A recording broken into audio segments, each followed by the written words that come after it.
Hello everyone, welcome to learning classes. Today's topic is collocations with get. Get के साथ colocation होता क्या है, ठीक है। सबसे पहले तो यही बात हम समझते हैं कि कोलोकेशंस क्या होता है।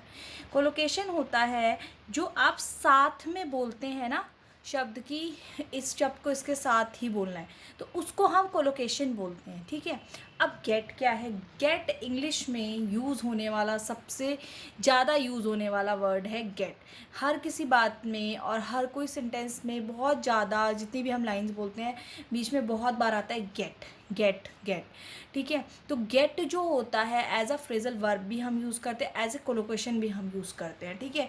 तो इसमें मैं आपको इसके कोलोकेशन के यूज़ बताने वाली हूँ। कोलोकेशन मतलब जहाँ बहुत सारे वर्ड्स के साथ इसका जो है यूज़ आता है, वो हम गेट का इसमें समझने वाले हैं। तो चलिए स्टार्ट करते हैं आज का टॉपिक गेट, ठीक है। तो गेट क्रैकिंग, जैसे हमें स्टार्ट करना है तो हम बोलते हैं लेट्स स्टार्ट या लेट्स बिगिन, ठीक है। तो उसकी जगह अगर मैं बोलती हूँ गेट क्रैकिंग तो इसका मीन भी होता है टू बिगिन, ठीक है। अगर मेरे को किसी चीज़ को स्टार्ट करना है तो हम इसकी जगह गेट क्रैकिंग भी बोल सकते हैं। जैसे let's get cracking, let's begin या लेट्स स्टार्ट की जगह हम क्या बोल सकते हैं? लेट्स गेट क्रैकिंग, ठीक है। गेट गोइंग भी हम इसकी जगह बोल सकते हैं कि चलिए शुरू करते हैं, तो चलिए स्टार्ट करते हैं, तो उसकी जगह हम क्या कह सकते हैं? Gate cracking. चलिए एग्जाम्पल देखते हैं इसका, शुरू करते हैं। इसका मीनिंग है, example is we have no time to waste, हमें समय बिल्कुल भी बर्बाद करने के लिए हमारे पास टाइम नहीं है। सो लेट्स गेट क्रैकिंग, तो चलिए स्टार्ट करते हैं। तो चलिए हम भी अपनी वीडियो स्टार्ट करते हैं। इस तरह से हम कुछ पढ़ना स्टार्ट करते हैं तो हम कह सकते हैं let's get cracking. Second is get wet, जब कोई भीग जाता है तो उस टाइम पे हम कहते हैं ना गेट वेट, ही गेट वेट या ही गॉट वेट। तो इस तरह से हम भीग जाने के संदर्भ में भी गेट कोलोकेशन यूज़ करते हैं और यूज़ करते हैं गेट वेट। जैसे example, her clothes and face got completely wet, उसका क्लोथ, उसके कपड़े, उसका फेस पूरी तरह से भीग चुका था, पूरी तरह से भीग चुका था। तो भीग जाने के संदर्भ में हम यूज़ करते हैं get wait.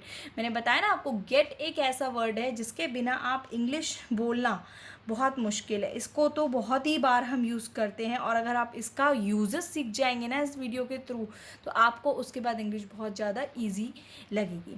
Third is get nowhere. Get nowhere, nowhere mean कहीं भी नहीं, यानी कि जो जहाँ है वो वहीं पे है, ठीक है। कई बार होता है बहुत मेहनत करते हैं तो भी वहीं पे रहते हैं, या कोई बहुत बड़ा काम करना चाहते हैं लेकिन नहीं हो पाता तो जहाँ से स्टार्ट किया है हम उसी पॉइंट पे रह जाते हैं। तो हम कहते हैं जहाँ है वहीं रहना, यानी कि कुछ उसकी उन्नति नहीं हो रही, काम आगे बढ़ नहीं रहा, तो उस केस में हम कहते हैं गेट नोवेयर। जैसे example, my research is getting nowhere, मैं कोई रिसर्च कर रही हूँ और वो रिसर्च कहीं भी नहीं पहुँच पा रही है, जहाँ थी वहीं है, यानी कि उसका जो एक सिरा है वो ख़त्म नहीं हो रहा है, आपके को मतलब कुछ बढ़ नहीं रहा है ना, इस तरह से। Fourth is get to school. Get to school यानी कि स्कूल जाने के संदर्भ में जब हम कहते हैं स्कूल पहुंचना तो उसके इसमें हम कहते हैं गेट टू स्कूल। जैसे she got to school late yesterday, वो कल देर से स्कूल पहुंची, देरी से जो है स्कूल पहुंची, तो हम क्या कहेंगे? She got to school late yesterday. तो गेट का आप देख रहे हैं कितने सारे यूजेस होते हैं। Next is get there. Get there मतलब वहाँ पहुँचना, कहीं पहुँचने के संदर्भ में आप कह सकते हो कि वहाँ पहुँचना है, गो गेट देयर, ठीक है, इस तरह से। Example, we got there just before 9 PM, just 9 PM से पहले हम वहाँ पहुँच गए, ठीक है। तो इस तरह से आप कहीं पहुँचने के संदर्भ में भी कह सकते हो get there. Next is get better. Get better मतलब अगर कोई किसी की कोई स्थिति खराब है या कोई बीमार है या कुछ भी किसी भी तरह की स्थिति से वो खराब है और वो पहले से बेटर हो रही है, यानी कि सुधार आ रहा है, उसमें क्या हो रहा है? सुधार हो रहा है, तो हम कहेंगे गेट बेटर। गेट बेटर कि his condition is getting better, ठीक। तो उस केस में आप कह सकते हो।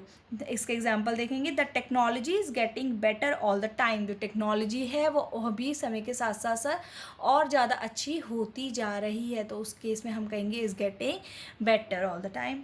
Next is get a call. Get a call हम कहते हैं जब किसी का फ़ोन आता है तो हम कहते हैं ना I get get a call, ठीक है। तो उस केस में आप गेट अ कॉल का यूज़ करते हैं फ़ोन आने की।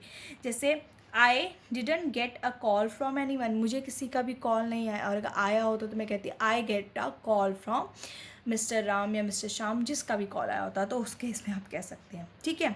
8th is get permission. Get permission collocation हम यूज़ करते हैं कोई परमिशन लेने के संदर्भ में, कि आपको किसी से कोई परमिशन लेनी है, कोई अनुमति लेनी है, तो उस केस में आप कहेंगे गेट परमिशन, ठीक है। हमें किसी से कुछ लेनी है अनुमति, जैसे they got permission from the city to build an apartment. उनको सिटी से परमिशन लेनी पड़ेगी एक अपार्टमेंट बिल्ड करने के लिए, सिटी से उनको परमिशन लेनी पड़ेगी, तो उस केस में आप कह सकते हैं get permission. 9th is get married. Get married का मतलब होता है शादी करना। अगर कोई शादी कर रहा है या करने वाला है तो उस केस में हम कहते हैं गेट मैरिड, शादी करना, ठीक है। जैसे they are planning to get married soon, वो जल्द ही शादी करने के बारे में सोच रहे हैं, to get married soon. 10th is get angry. Get angry mean गुस्सा होना, कोई गुस्सा हो जाए या गुस्सा हो, उस केस में हम कहते हैं get angry, he got angry. इस केस में example, his father got angry when Jayesh damage his car. जब जयेश ने उनकी कार डैमेज कर दी तो जो उसके फादर थे ही गॉट एंग्री, गुस्सा हो गए, ठीक।